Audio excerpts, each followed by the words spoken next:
So I was thinking about this idea the other day about appreciating what you have and focusing on all of the blessings, all of the good things in your life, all the things that you love about yourself, about what you do, and about what you have, versus focusing on what you're not and what you don't do and what you don't have, right? Those could be listed as the things that you want to create in your life, the experiences that you want to create, or the person that you want to become. I think it's a balancing act, and I think we need to go back and forth between both of those aspects, living in a state of appreciation and gratitude for all that we are, all that we do, and all that we have, but also from time to time, focusing on the things that we want to create, because that's necessary too.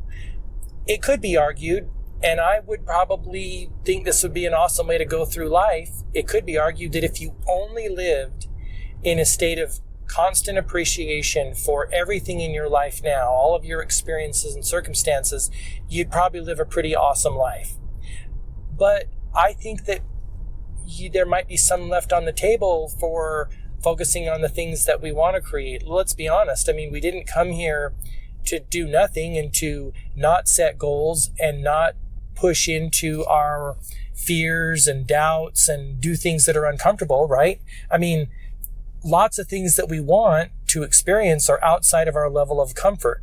And so if we didn't set any conscious goals like, oh, I want to go to that place or I want to do that thing, maybe put vision board pictures up and focus on it, even though we don't have it, right?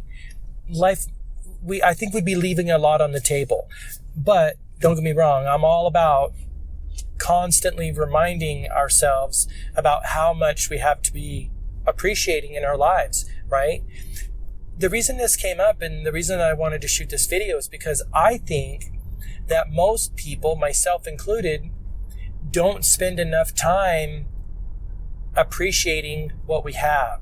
Maybe we spend too much time focusing on all the things we don't have and kind of wanting and desiring, and there's a feeling of lack inside there, right? Sometimes if you're moving toward a goal, I know I've experienced this in my life, every day that you're not realizing that goal is a little bit less fun, right? Less satisfying. You know, you're not living in a state of appreciation for what you have, and then that makes those feelings within you of all the things that you have, and you start feeling really good about where you're at.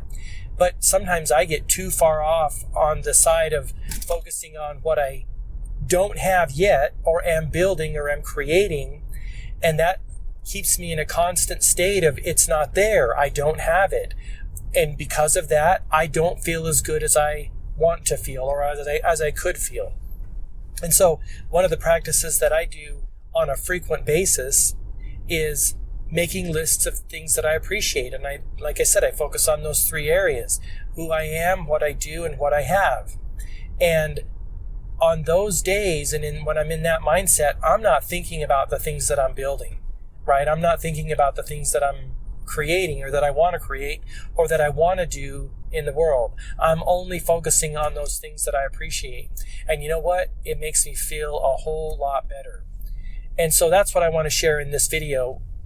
Are you focusing too much on what you don't have and not enough on what you do have and all those blessings? Again, I think it's a balancing act. I don't think we need to be all or one, because setting intentions and setting goals and objectives and outcomes and experiences that we want to have is part of the fun of being a human being. But there is definitely a level of a detachment we need to play in that arena, and letting it go and not focusing on it in a way that makes us feel like we're lacking something currently in our lives. I know this is hard to do, right? Especially if your circumstances maybe aren't that great. But honestly, and I remember this from a Joe Vitale audiobook years ago, when he was down and out and he was feeling really bad about his life, he focused on a pencil. And at first he was kind of flippant about it, and he's like, all right, this is ridiculous, but I'm going to try this anyway. And he looked at this pencil and he's like, thankful to have this pencil. that allows him to write, allows him to create, allows him to put ideas onto paper that then become profitable business ventures, right? His books, his guitar lesson series, right? His audio stuff.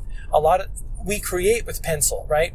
Pencil and paper, or pen and paper is, even as simple as it is, everything in the world came from a pencil and paper. First a thought, then it comes to pencil and paper. So when you really think about it, the pencil is a magic tool. And I often look at pens and pencils as magic wands, like Harry Potter magic wand, right? You're going to write that down. You've just taken a thought and put it into the physical world on paper, something that you couldn't see, touch, smell, hear, anything. You took a thought, an idea about something that you want to create that would be valuable to other people, that would then help them prosper. And in the meantime, it's helping you prosper, right? As a byproduct, you help people get what they want. They help you get what you want. This is the great message of Zig Ziglar.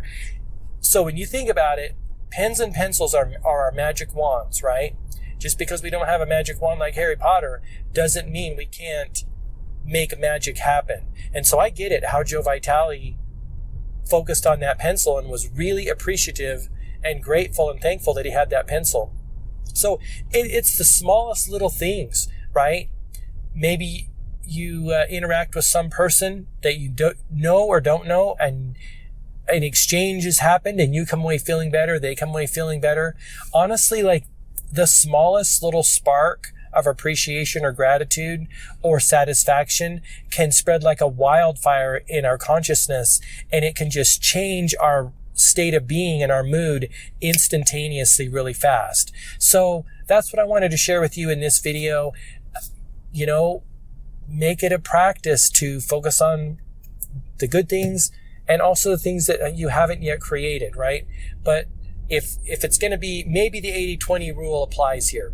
I think that's probably a pretty appropriate, or the 90-10 rule, whatever you want to do. But living in that state of constant appreciation and cultivating appreciation and well-being and happiness and satisfaction within ourselves overflows, or is going to help us magnetize and attract more experiences that are going to be like that, right? So 80-20, 90-10 probably applies, but we still need to focus on what we want. So I want to thank you for watching this video. If you're not a subscriber, I'd love to have you join me on this journey. Click the subscribe button, hit the bell if you want to be notified when new videos come out. But that's the end of the video. Thanks so much for watching. Until next time, I wish you all the best, health, wealth, and success. And remember to keep creating consciously. Thanks so much. Have an awesome day.